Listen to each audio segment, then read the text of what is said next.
Good morning, everyone. Welcome to Study Light, making your study lighter and easier. आज हम शुरू करेंगे class fourth SST की second book का फोर्थ चैप्टर आर एग्रीकल्चर। इसमें सबसे पहले कुछ पिक्चर्स दी गई हैं, इन्हें ध्यान से देखिए। Tick the crops which are used for food. अब यहाँ कुछ क्रॉप्स के फोटोग्राफ्स दिए गए हैं, उन्हें देखकर आप बताइए कि इनमें से कौन कौन सी खाने में काम आती हैं। सबसे पहले फ़ोटो दी गई है चावल के बैग की, तो ऑफकोर्स चावल हम खाते हैं, तो इस पर आप टिक लगा दीजिए। उसके बाद है कॉटन, कॉटन हम नहीं खाते हैं, तो इस पर आप क्रॉस कर दीजिए। उसके बाद है पल्सिस, पल्सिस भी हम खाते हैं, तो इस पर भी टिक लगा दीजिए। और सबसे लास्ट में है एक क्लोथ पीस जो कि हम नहीं खाते, तो इस पर भी क्रॉस लगा दीजिए। चलिए अपने लेसन पर आते हैं हम। India is an agricultural country. Agriculture includes farming, horticulture, livestock rearing, fishing and forestry.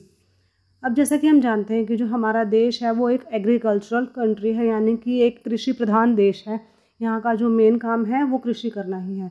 और जो एग्रीकल्चर वर्ड है वो बहुत वास्ट है, इसमें कई तरह की फार्मिंग शामिल है। एक फार्मिंग जिसके बारे में हम सब जानते हैं कि खेतों में फसल उगाई जाती है, उसकी कटाई की जाती है और उसे बाद में सेल आउट कर दिया जाता है, एक वो फार्मिंग है। दूसरा है हॉर्टिकल्चर। हॉर्टिकल्चर होता है अपना फूलों की खेती करना, तो फूलों की फलों की खेती करना, इसे हम कहते हैं हॉर्टिकल्चर। इसके बाद है लाइव स्टॉक रेयरिंग, यानी कि बकरी पालन, या फिर भेड़ बकरियां पालते हैं, या गाय भैंसे पालते हैं, या फिर मुर्गे बतख जो भी पालते हैं हम, उसे हम कहते हैं लाइव स्टॉक रेयरिंग।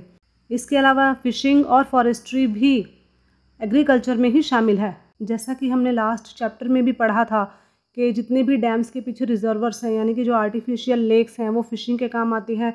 और फॉरेस्ट्री होता है जो भी हमारी वन संपदा है उसको बचाए रखना और उसको बढ़ाना, ये भी एग्रीकल्चर के अंदर ही आता है। About 2/3 of the Indians are engaged in farming. हमारे देश की पॉपुलेशन बहुत ज़्यादा है, हम सबको पता है। तो इस पूरी पॉपुलेशन का जो 1/3 पर्सनस हैं वो फार्मिंग में किसी न किसी तरह से एंगेज हैं, किसी न किसी तरह से उसमें डायरेक्टली या इनडायरेक्टली उससे कनेक्टेड हैं। Farmers grow crops to provide food and raw materials for factories and industries. अब जो हमारे किसान हैं वो ना केवल खाना प्रोवाइड करते हैं आम जनता को, वो उस तरह की फसल उगाते हैं कि जिससे लोगों को खाना मिले, बल्कि वो रॉ मटेरियल भी देते हैं फैक्ट्रीज़ को और इंडस्ट्रीज़ को। अब वो रॉ मटेरियल क्या है? जैसे कि कपास, हमने ऊपर पिक्चर देखी थी कॉटन की, कपास की, तो वो रॉ मटेरियल भी खेतों में ही उगाया जाता है और बाद में उसे फैक्ट्रीज़ में और इंडस्ट्रीज़ में भेजा जाता है। Indian farmers grow both food crops and cash crops. अब जो हमारे इंडियन फार्मर्स हैं वो दोनों तरह की फसल उगाते हैं, फूड क्रॉप्स भी और कैश क्रॉप्स भी। Food crops are grown to feed people. अब जो फूड क्रॉप्स होती है वो किस लिए उगाई जाती है? लोगों को खाना प्रोवाइड करने के लिए। Cash crops are sold in the market and are also exported to other countries. और जो कैश क्रॉप्स होती हैं वो होती हैं जिन्हें कि मार्केट में बेचा जाता है, और यहाँ तक कि उन्हें हम दूसरे देशों में भी एक्सपोर्ट करते हैं, दूसरे देशों में भी बेचते हैं। Cash crops help the farmers to earn money. और जो ये कैश क्रॉप्स हैं ये किसानों को पैसा कमाने में हेल्पफुल रहती हैं। जैसे rice, wheat, maize and millets are the main food crops grown in our country. अब हमारे देश में जो मेन फूड क्रॉप्स हैं वो कौन सी हैं? Rice, wheat, maize and millets. ज़्यादातर हम इन्हीं की खेती अपने देश के विभिन्न राज्यों में देखते हैं। Cotton, jute, sugar cane, tobacco, tea, vegetables and fruits are the main cash crops grown in our country. अब हमारे देश में जो कैश क्रॉप्स हैं जो उगाई जाती हैं वो मेनली हैं कॉटन। हमने देखा कि इंडिया की कॉटन है जो वो बहुत ज़्यादा फेमस है पूरे वर्ल्ड में। इसके अलावा jute, sugar cane, tobacco, tea, vegetables और फ्रूट्स, ये सभी भी कैश क्रॉप्स हैं जो कि हमारे देश में उगाई जाती हैं। In India we have 2 main agricultural seasons. अब हमारे देश में एग्रीकल्चर के यानी कि बुआई के 2 सीज़न हैं मेनली। जो हमारे किसान हैं वो सीज़न के हिसाब से ही अपने खेत में कोई भी बीज डालते हैं ताकि जो उनकी फसल है वो अच्छे से अच्छी हो। सबसे पहले है kharif season. This season begin with the onset of monsoon. अब सबसे पहला है खरीफ का सीज़न जो कि शुरू होता है जब मॉनसून की शुरुआत होती है, यानी कि बारिश का season. Rice, millets, maize, cotton and jute are the main kharif crops. अब मेन जो खरीफ क्रॉप्स हैं यानी कि जो इस सीज़न में लगाए जाने वाली फसलें हैं वो है राइस, मिलेट, मेज़, कॉटन और जूट। यानी कि इन सब की खेती ऐसे सीज़न में की जाती है जब बारिश की शुरुआत होती है और पूरा कई महीनों तक मानसून रहती है। Next is rabi season. This season starts when the rainy season ends and autumn begins. अब दूसरा जो सीज़न है एग्रीकल्चर का यानी कि फसल उगाने का वो है रबी सीज़न, और इस सीज़न की शुरुआत होती है जब बारिश ख़त्म होती है और पतझड़ का मौसम शुरू होता है। Wheat, gram, mustard, sugarcane, linseed and barley are the main rabi crops. अब जो मेन रबी क्रॉप्स हैं वो कौन सी हैं? Wheat, gram, mustard, sugarcane, linseed and barley, यानी कि ये इस तरह की फसलें हैं जो कि बारिश के सीज़न में नहीं होती। इनके लिए मौसम थोड़ा सूखा होना चाहिए, इसलिए रबी के सीज़न में लगाई जाती हैं। अब हम देखते हैं multiple choice questions, MCQs। Tick the correct answers. First, dash crops are grown to feed people? A, food, B, cash और C, rabi? And the correct answer is A, food. Second, the dash season begin with the onset of monsoon? A, rabi, B, kharif और C, both A and B. And the correct answer is B, kharif. अब हम अपने lesson में आगे बढ़ते हैं और देखते हैं फूड क्रॉप्स। फूड क्रॉप्स कौन कौन सी हैं वो हमने अपने पिछले पेज पर पढ़ी हैं, अब उनको हम डिटेल में एक बार देख लेते हैं। सबसे पहले है rice. Rice is an important food crop. It is the staple food of the people living in southern and eastern India. It grows in wet and soft soil. अब जो राइस है हमारे देश में वो एक बहुत ही इंपॉर्टेंट फूड क्रॉप है और ये स्टेपल फूड है सदर्न पार्ट ऑफ इंडिया का और ईस्टर्न पार्ट ऑफ इंडिया का, यानी कि इंडिया का जो सदर्न पार्ट है वहाँ पर और जो ईस्टर्न पार्ट है इंडिया का वहाँ पर चावल ज़्यादा खाया जाता है। स्टेपल फूड का मतलब होता है कि जिस एरिया में पर्टिकुलर कोई भी क्रॉप ज़्यादा खाई जाए तो वो उस स्टेट का, उस पर्टिकुलर एरिया की स्टेपल फूड मानी जाती है। तो इन एरियाज़ का स्टेपल फूड है राइस और ये एक ऐसे एरिया में उगाया जाता है जो कि वेट हो, यानी कि जहाँ ज़्यादा बारिश होती है और जो सॉयल है वो भी सॉफ्ट हो। It is grown in West Bengal, Assam, Orissa, Andhra Pradesh, Telangana and the coastal plains. अब ये इंडिया के कौन कौन से पार्ट्स में उगाया जाता है, यानी कि कौन कौन से स्टेट्स में उगाया जाता है, वो है वेस्ट बंगाल, आसाम, उड़ीसा, आंध्र प्रदेश, तेलंगाना और कोस्टल प्लेन्स। कोस्टल प्लेन्स आपको पता ही है इंडिया के वो पार्ट्स जो कि साउथ में हैं और जिनके आसपास समंदर है। With the help of irrigation systems such as tube wells, Punjab and Haryana are able to produce good quality rice. अब क्योंकि चावल को हम जानते हैं कि बहुत ज़्यादा पानी की ज़रूरत होती है, तो इसलिए ऐसे रीजन में ये उगता है जहाँ पर कि जो मौसम है वो वेट रहता है, यानी कि मौसम थोड़ा सा नमी भरा रहता है। अब पंजाब और हरियाणा में बहुत ज़्यादा बारिश नहीं होती, लेकिन इन दोनों स्टेट्स में भी आज के टाइम में बहुत अच्छी क्वालिटी का चावल उगाया जा रहा है। किसकी हेल्प से? इरिगेशन सिस्टम्स की हेल्प से, जैसे कि ट्यूबवेल लगाकर वो अपने खेतों में पूरी तरह से जितना भी राइस को पानी चाहिए वो प्रोवाइड करवाते हैं। India is famous all over the world for it's more than 4000 varieties of rice. China is the largest and India is the second largest producer of rice. अब जो हमारी इंडिया है वो पूरे वर्ल्ड में 4000 से ज़्यादा वैरायटी के चावल उगाने के लिए फेमस है और साथ ही साथ हम जानते हैं कि चाइना लार्जेस्ट प्रोड्यूसर है राइस का, तो इंडिया भी सेकंड लार्जेस्ट प्रोड्यूसर है राइस का वर्ल्ड में।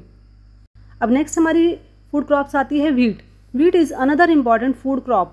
It is the staple food of the people living in the north and the north western part of India.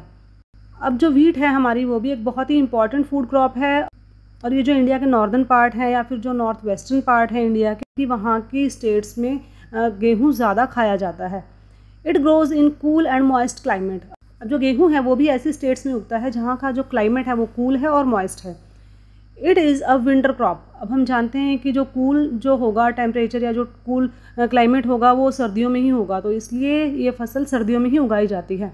It is grown in Punjab, Haryana, parts of Uttar Pradesh, Gujarat and Madhya Pradesh. तो ये हमारे India के कई states में उगाई जाती है, पंजाब, हरियाणा, उत्तर प्रदेश, गुजरात और मध्य प्रदेश में, और इन सभी स्टेट्स में ये फसल सर्दियों में उगाई जाती है। नेक्स्ट हमारी फूड क्रॉप्स आती है millets. Jowar, bajra and ragi are some of the main millets grown in India. अब जो मिलेट्स हैं, मिलेट्स में आते हैं इस तरह की फसल जिनमें बारीक बारीक दाने होते हैं, तो जो मिलेट्स के अंदर आती हैं वो है ज्वार, बाजरा और रागी। तो यही तीन मेन मिलेट्स हमारे इंडिया में उगाए जाते हैं। इसके अलावा और भी कई तरह के मिलेट्स उगाए जाते हैं, लेकिन मेनली यही तीन तरह के हम यूज़ करते हैं। They are grown in areas receiving scanty rainfall. Millets are grown in Bihar, Rajasthan, Andhra Pradesh and Telangana. अब जो मिलेट्स है वो ऐसे एरियाज़ में उगती है जहाँ बहुत ज़्यादा बारिश नहीं होती है।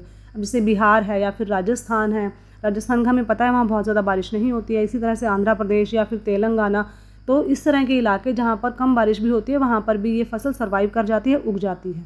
नेक्स्ट आती है हमारी pulses. India is the world's largest producer of pulses, but to meet the increasing demands, it also import them from the other countries. Gram, urad, masoor, moong and arhar are some of the pulses or dals grown in India. अब India world का सबसे बड़ा producer है pulses का, यानी कि दुनिया में जहाँ सबसे ज़्यादा दालें उगाई जाती है वो है हमारी कंट्री इंडिया। लेकिन जो हमारी पॉपुलेशन है उसकी डिमांड इतनी ज़्यादा है दालों की कि हमें दूसरी कंट्रीज से भी दालें मंगानी पड़ती है। इसका मतलब ये हुआ कि जो हमारी कंट्री में जितनी भी दालें उगती है वो सारी दाल हमारे देश के ही लोग खा जाते हैं, और उनकी डिमांड पूरी करने के लिए बाहर से भी हमें दालों को इंपोर्ट करना पड़ता है, मंगाना पड़ता है। इंडिया में कौन कौन सी दालें उगाई जाती हैं? ग्राम यानी कि चने की दाल, उड़द, मसूर, मूंग और अरहर की दाल मेनली उगाई जाती है। इनके अलावा और भी दालें हैं इंडिया में, जैसा कि आप सबको पता ही होगा, आपके घरों में बनती हैं वो, लेकिन मेनली ये दालें इंडिया में उगाई जाती हैं। अब हम देखते हैं मल्टीपल चॉइस क्वेश्चंस यानी MCQs, tick the correct answers. First is India grows more than dash varieties of rice. Options are A 2000, B 4000 और C 6000 and the correct answer is B 4000. Second, India is the largest producer of A rice, B wheat और C pulses and the correct answer is C pulses. यहाँ हमारी ख़त्म होती है food crops. अब हम देखते हैं कैश क्रॉप्स के बारे में, यानी कि वो फसलें जिन्हें कि पैसा कमाने के लिए उगाया जाता है। इसमें सबसे पहले आती है oil seeds. Oil seeds provide oil for cooking food. This oil is called vegetable oil. अब जो ऑयल सीड्स होते हैं यानी कि वो बीज जिनसे कि हम जिसे ग्राइंड करके या जिसे पीस कर छान कर हम उसका तेल निकाल सकते हैं, उसे हम कहते हैं ऑयल सीड्स। तो ऑयल सीड से जो तेल निकाला जाता है उसे हम कहते हैं वेजिटेबल ऑयल, और जिसे हम खाने में इस्तेमाल में लाते हैं। Ground nuts, linseeds, sunflower, coconut and mustard are grown in various parts of India. Mustard oil is produced in Punjab and Haryana. Groundnuts is grown in Gujarat, Maharashtra and South India. अब जितने भी ये oil seeds हैं यानी कि जो बीज हैं वो हमारी पूरी इंडिया के अलग अलग पार्ट्स में उगाए जाते हैं। तो जो मस्टर्ड ऑयल है यानी कि सरसों का तेल वो ज़्यादातर पंजाब और हरियाणा में निकाला भी जाता है। साथ ही जो ग्राउंड नट्स हैं वो गुजरात, महाराष्ट्र और साउथ इंडिया में उगाए जाते हैं। नेक्स्ट हमारी कैश क्रॉप है sugar cane. India is one of the leading producer of sugar cane in the world. अब पूरी दुनिया में इंडिया सबसे आगे है शुगर केन उगाने में, यानी कि गन्ना उगाने में इंडिया वर्ल्ड में सबसे आगे है। It is use to produce sugar and gur और जैगरी। अब जो शुगर केन है उससे क्या बनता है? शुगर तो बनता ही है, सब जानते हैं हम। इसके साथ साथ शुगर केन यानी गन्ने से गुड़ बनता है, जिसे कि हम इंग्लिश में जैगरी भी कहते हैं। Uttar Pradesh is the leading producer of sugar cane in India. और इंडिया के बहुत सारे अलग अलग स्टेट में शुगर केन उगाया जाता है, लेकिन उन सभी स्टेट्स का अगर हम कंपैरिजन करें तो सबसे ज़्यादा उत्तर प्रदेश में गन्ना उगाया जाता है। लेकिन उत्तर प्रदेश के अलावा और भी बहुत सारी स्टेट्स हैं जहाँ पर कि गन्ना उगाया जाता है, और वो हैं बिहार, हरियाणा, पंजाब, महाराष्ट्र, मध्य प्रदेश, कर्नाटका एंड तमिलनाडु। नेक्स्ट हमारी कैश क्रॉप है cotton. Cotton is grown in Punjab, Maharashtra, Gujarat, Madhya Pradesh, Andhra Pradesh, Telangana and Tamil Nadu. Cotton is use to make cloth. It is called king of fibres. अब जो कॉटन है ये हमारे देश के अलग अलग स्टेट्स में और काफ़ी ज़्यादा स्टेट्स में उगाई जाती है, जैसे कि यहाँ पर दिया गया है पंजाब, महाराष्ट्र, गुजरात, मध्य प्रदेश, आंध्र प्रदेश, तेलंगाना और तमिलनाडु। यहाँ तक कि कुछ पार्ट्स हरियाणा के भी ऐसे हैं जहाँ पर कि कॉटन की खेती की जाती है। तो बहुत सारी हमारी स्टेट्स हैं जहाँ कॉटन उगाई जाती है और जिससे हम कपड़ा बनाते हैं, और इसे किंग ऑफ द फाइबर्स कहा जाता है क्योंकि कॉटन बहुत ही स्किन फ्रेंडली कपड़ा होता है। नेक्स्ट आता है jute. Jute grows well in hot and wet climate. It is called the golden fiber of India. The main jute producing areas are West Bengal, Assam, Bihar and Odisha. Jute is used to make bags and carpets. अब जो jute है वो एक ऐसे area में उगता है जिसका कि जो क्लाइमेट है वो थोड़ा सा हॉट हो, यानी कि गर्मी हो, उमस भरा हो, और थोड़ा सा वेट क्लाइमेट हो, मतलब चिपचिपा गर्मी भरा मौसम जहाँ होता है वहाँ पर जूट की फसल अच्छे से होती है। और इसे हम कहते हैं इंडिया का गोल्डन फाइबर, यानी कि सुनहरा फाइबर। ये भी हम जानते हैं कि जो जूट है देखने में वो गोल्डन कलर का होता है, तो इसलिए इसे ये नाम दिया गया है गोल्डन फाइबर। तो जो मेनली जूट की प्रोड्यूसर एरियाज़ हैं या जो जहाँ पर मेनली जूट उगाई जाती है वो स्टेट्स हैं हमारी वेस्ट बंगाल, आसाम, बिहार और उड़ीसा। इनके अलावा भी बहुत सारी और स्टेट्स हैं जहाँ पर कि कुछ पर्टिकुलर पार्ट्स में जूट की खेती की जाती है। और जो जूट का इस्तेमाल है वो क्या है? जूट का इस्तेमाल हम करते हैं बैग्स बनाने में, कारपेट बनाने में, या बहुत ही इसी तरह के और मटेरियल्स बनाने में। नेक्स्ट हमारी आती है कैश क्रॉप टी, चाय, जो कि आज के टाइम में बहुत ज़्यादा ही पॉपुलर है सभी के बीच में। T is a plantation crop. T grows well on high land and well drained soil. अब जो टी है हमारी वो प्लांटेशन क्रॉप है, यानी कि इसके पौधे लगा दिए जाते हैं। ऐसा नहीं कि इसको हर साल हम दोबारा से उन पौधों को लगाते हैं, एक ही बार इन पौधों को लगा दिया जाता है और ये कई साल तक टी का प्रोडक्शन हमें देते रहते हैं। तो जो टी है वो ऐसे एरियाज़ में उगाई जाती है जहाँ की जो ज़मीन है वो थोड़ी हाई लैंड हो, यानी कि थोड़ी ऊंची उठी हुई है, और वेल ड्रेन्ड सॉइल हो, मतलब पानी इस तरह से हो कि उस पर पानी डालो और वो आसानी से बह जाए। Assam, West Bengal and Nilgiri hills in Tamil Nadu are famous for the tea estates. अब हम जानते हैं कि आसाम की टी बहुत फेमस है पूरी इंडिया में, इवन वर्ल्ड में बहुत फेमस है आसाम टी तो। और इसके साथ साथ आसाम के साथ साथ वेस्ट बंगाल और नीलगिरी हिल्स हैं जो तमिलनाडु में है, वहाँ पर भी टी एस्टेट्स हैं यानी कि चाय के बागान हैं। India is one of the world's largest producer of tea. Tea is the most popular beverage. तो दुनिया के जितने भी ऐसे देश हैं जहाँ पर टी बहुत ज़्यादा उगाई जाती है उन्हीं में से एक नाम इंडिया का भी है। और साथ ही साथ आज के टाइम में जो चाय है वो एक बहुत ही पॉपुलर बेवरेज है, लोग बाग इसी से शुरुआत करते हैं अपने दिन की। नेक्स्ट हमारा आता है coffee. Coffee is also a plantation crop.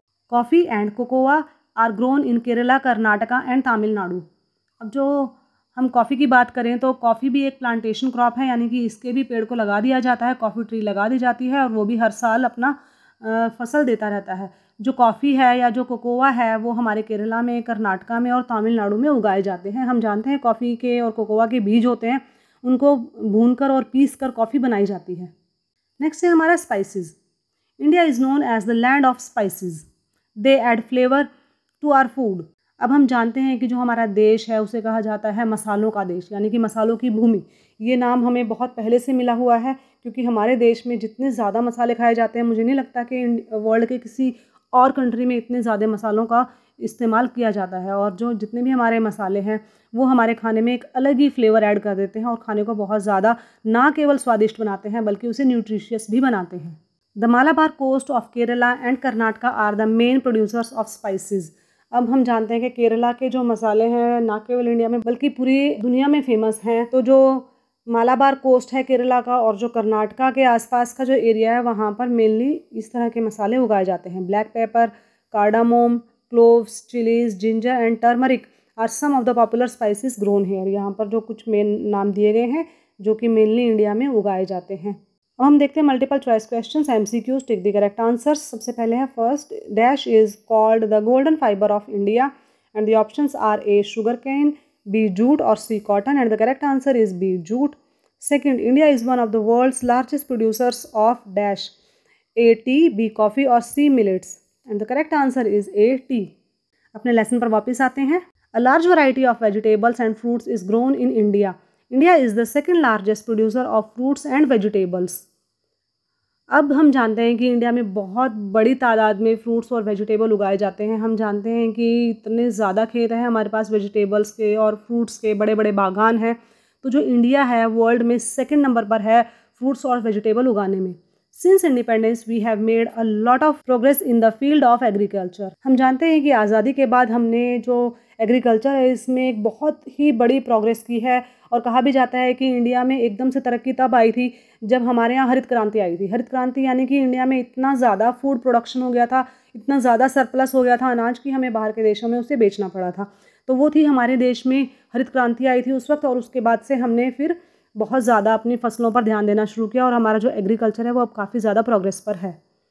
Irrigation facility, good quality seeds, manures to make the soil fertile and better tools like tractors and harvesters have helped the farmers in yielding a good crop।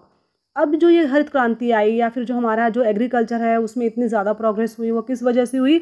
वही हमारी irrigation facilities की वजह से, यानी कि जो हमारी सिंचाई की सुविधा थी वो बढ़ गई। जैसे कि हमने बहुत सारे ट्यूबवेल्स लगाए या किसी भी तरह से पानी को खेतों तक प्रोवाइड किया, चाहे वो हमने कैनाल बनाई, चाहे जो कुछ भी किया। इसके अलावा साथ में हमने गुड क्वालिटी के जो बीज थे वो प्रोवाइड कराए अपने किसानों को, मैन्योर प्रोवाइड कराया, यानी कि जो हमारा खाद थी या जो फर्टिलाइज़र्स थे वो किसानों को प्रोवाइड कराए गए ताकि जो सॉइल है वो फर्टाइल हो जाए और जो उपज है वो बढ़ जाए। इसके अलावा बहुत अच्छे अच्छे टूल्स भी प्रोवाइड किए गए किसानों को, जैसे कि ट्रैक्टर्स है या फिर जो और किसी भी तरह की हेल्प है हमारे फार्मर्स के लिए, वो सब प्रोवाइड की गई ताकि जो फसल है वो बहुत अच्छी बने। Agricultural institutes have been set up and research in various areas has help the farmers in adopting modern methods of agriculture. अब जो हमारा एग्रीकल्चर इंस्टीट्यूशन है वो भी बहुत सारे बीजों पर कई बार रिसर्च करते रहते हैं कि कौन सा बीज कितना अच्छा है, वही किसानों को प्रोवाइड किया जाए ताकि ज़्यादा से ज़्यादा फसल उग सके। तो इस तरह की जो मॉडर्न मेथड्स हैं उन सब ने जो हमारा एग्रीकल्चर है उसको बढ़ाने में बहुत ज़्यादा हेल्प की। This major improvement in the field of agriculture is often referred to as green revolution. जैसे कि मैंने अभी बताया आपको, इन्हीं सारी कोशिशों की वजह से हमारे देश में हरित क्रांति आई, यानी कि जो हमारा फूड प्रोडक्शन था वो एकदम से बहुत ज़्यादा बढ़ गया। अब हम देखते हैं life stocks.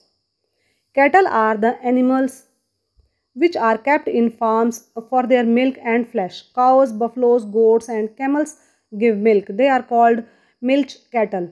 Milk and milk products like cheese, butter, and ghee come from these animals. We got wool from sheep, camel, and goats. अब जो हमारे कैटल्स हैं यानी कि जो हमारा पशुधन है उसे पाला जाता है अलग अलग रीजंस की वजह से। जैसे कुछ एनिमल्स को पाला जाता है दूध के लिए, कुछ को पाला जाता है मांस के लिए, कुछ को पाला जाता है उनका जो वूल है उसको प्राप्त करने के लिए।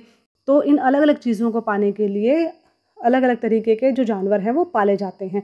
जैसे कि जो हमारी काव है, बफलो है, गोट है, कैमल है, इन सब को पाला जाता है दूध की सप्लाई को पूरा करने के लिए, इसलिए हम इन्हें मिल्च कैटल्स भी कहते हैं। साथ साथ इनका जो दूध है उससे हम और बहुत सारी चीज़ें बनाते हैं। ना केवल हम उस दूध को दूध के रूप में इस्तेमाल करते हैं बल्कि उससे हम बहुत सारी अलग चीज़ें भी बनाते हैं, जैसे कि चीज़ है, बटर है, घी है। ये सारी चीज़ें भी इंडिया में दूध से बनाई जाती है और उनका इस्तेमाल किया जाता है। साथ ही साथ जैसे शीप है, कैमल है, गोट्स हैं, इन्हें हम वूल के लिए भी इस्तेमाल करते हैं। शीप के बारे में सभी को पता है कि शीप से हम वूल लेते हैं, उनसे स्वेटर वगैरह बनते हैं। लेकिन पश्मीना गोट्स जो कि कश्मीर, लद्दाख वगैरह में जो पाई जाती हैं, उनकी उनके जो बाल होते हैं, जो उनका जो पश्मीना होता है, उससे ही बहुत अच्छे शॉल वगैरह और बहुत अच्छे स्वेटर वगैरह बनते हैं। Cattle also help in ploughing the fields. Bullocks are used as means of transportation.